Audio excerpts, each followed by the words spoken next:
Baik, selamat malam, Prof. Izinkan saya Karyadi, Prof.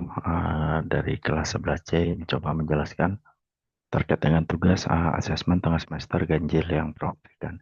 Di mana saya di sini mendapat mendapat tugas untuk menjelaskan terkait dengan next generation connectivity. Oke, saya coba membagi menjadi 4 slide dengan keterangan sebagai berikut. Oke, ini slide pertama. Kemudian ini slide kedua. Jadi tren konektivitas generasi sebagai berikut. Next generation connectivity. Next generation connectivity adalah perkembangan teknologi konektivitas seperti 5G ke 6 dan 6G dan satelit low Earth orbit atau LEO yang menghadirkan uh, koneksi lebih cepat, stabil dan dapat diakses di mana saja. Teknologi ini memungkinkan visibilitas real time atas pengiriman aset, inventaris hingga meningkatkan kecepatan, akurasi, efisiensi, dan ketahanan rantai pasok dengan infrastruktur konektivitas yang semakin maju.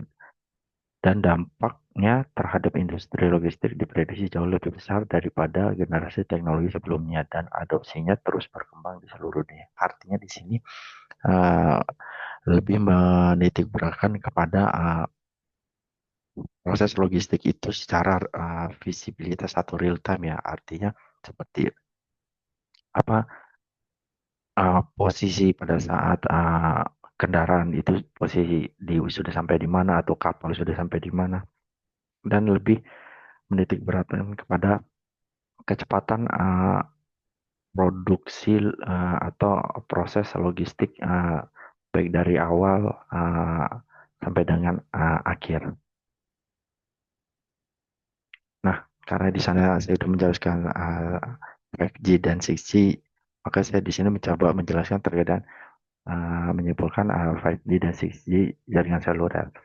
Jadi pada tahun 2022 adopsi 4G merupakan uh, pencapaian 10% dan diprediksi melewati 50% pada tahun 2030 dengan versi regional yang besar. Teknologi 5G telah meningkat kecepatan, stabilitas, dan latensi jaringan sehingga mendorong otomasi gedung atau sistem manajemen berbasis AI.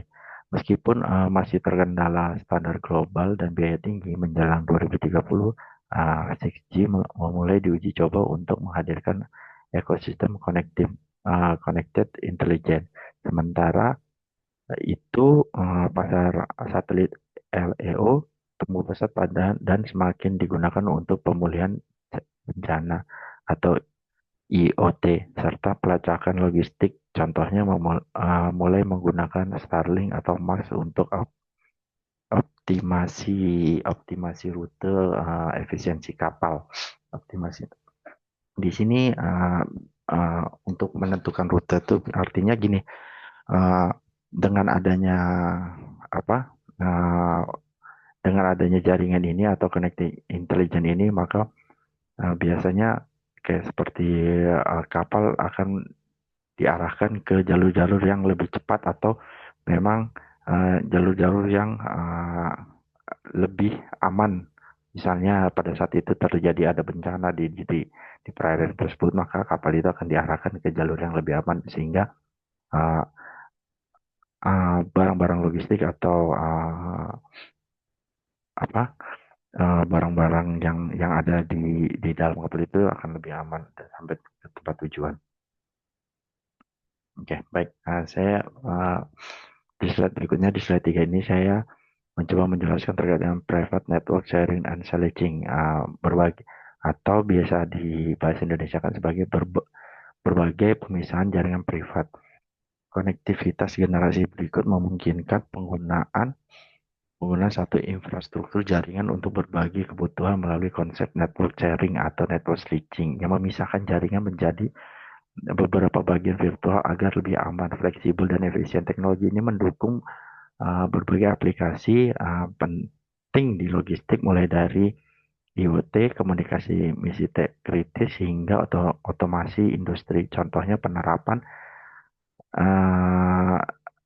penerapan dapat dilihat pada Amazon Sidewalk atau Apple AirTag, Apple AirTag, sehingga jaringan privat pelabuhan besar di Eropa.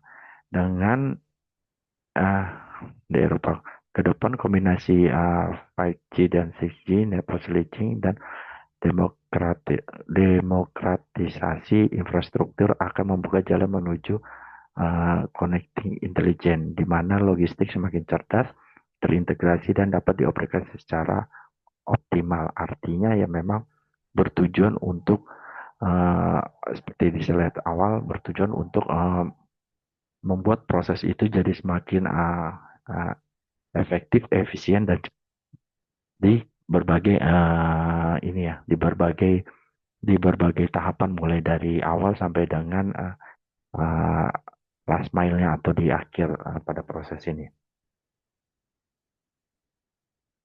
Oke, di sini ringkasan dan tinjauan tren saya bagi menjadi 3 hal. Walaupun di sini ada green urban transportation, kemudian ada indoor mobile robots atau TV, smart TV connecting, dan smart printable. Nah, pada slide pertama ini, ya pada keterangan ini saya menjadi tiga hal. Yang pertama adalah tantangan utama, hambatannya.